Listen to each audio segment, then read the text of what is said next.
చాలా మంది పేషెంట్స్ మేము నడుస్తున్నప్పుడు కాళ్ళు బరువుగా అవుతున్నాయి, కాళ్ళలో చిన్న చిన్న వాపుల్లాగా అనిపిస్తున్నాయి, ఇవేంటి అని చెప్పి అడుగుతూ ఉంటారు. ఇది వారికోజ్ వీన్స్ అండి. వారికోజ్ వీన్స్ అంటే రక్తనాళాలు ఎప్పుడైతే ఉబ్బి సాగుతాయో వాటిని వారికోజ్ వీన్స్ అంటాము.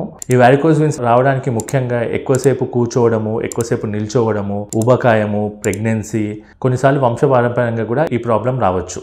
రక్తనాళాల్లో ఉన్న వాల్వ్స్ అనేవి డ్యామేజ్ అవ్వడం కూడా దీనికి ఒక ముఖ్య కారణం. ఈ వారికోజ్ వీన్స్ తో సఫర్ అవుతున్న వాళ్ళు నడిచినప్పుడు కాళ్ళు బరువుగా ఉండడము, కాళ్ళ మెడిమల దగ్గర కలర్ మారిపోవడము, దురద పెట్టడము, కొన్ని అడ్వాన్స్డ్ కేసెస్ లో ఈవెన్ రక్తం రావడము, అల్సర్స్ ఫామ్ అవ్వడము, ఆ అల్సర్స్ ఎప్పటికీ మానకపోవడం అనేవి కూడా నోటీస్ చేస్తూ ఉంటారు. సో చాలా మంది ఏంటంటే ఈ వారికోజ్ వీన్స్ స్టార్టింగ్ స్టేజ్ లోనే చూసినా కూడా ఎటువంటి నొప్పి లేదు, ఎటువంటి ఇబ్బంది కలిగించట్లేదు ఇప్పుడు, కాబట్టి నేను దీని గురించి పట్టించుకోను అని చెప్పి నెగ్లెక్ట్ చేస్తూ ఉంటారు. కానీ ఇది ఎంత నెగ్లెక్ట్ చేస్తే అంత సివియర్ గా అవుతుంది. కొన్నిసార్లు అల్సర్స్ ఫామ్ అయ్యి కొన్ని సంవత్సరాల వరకు కూడా అల్సర్స్ అనేవి హీల్ అవ్వవు, రక్తం కూడా పోతూ ఉంది. సో ఒక్కసారి మీరు వారికోజ్ వీన్స్ అనేవి నోటీస్ చేసినట్టయితే మన శ్రేష్ఠ మల్టీ స్పెషాలిటీ హాస్పిటల్లో అడ్వాన్స్డ్ మెసిక్ క్లాస్ 4 లేజర్ ద్వారా ఎండోవీనస్ లేజర్ అబ్లేషన్ అంటే లేజర్ ద్వారా ఎటువంటి కోతలు కుట్లు లేకుండా దీనికి శాశ్వత పరిష్కారం పొందవచ్చు. మీకు సర్జరీ అయిన నెక్స్ట్ రోజే హ్యాపీగా నడవచ్చు, ఇంటికి వెళ్ళిపోవచ్చు.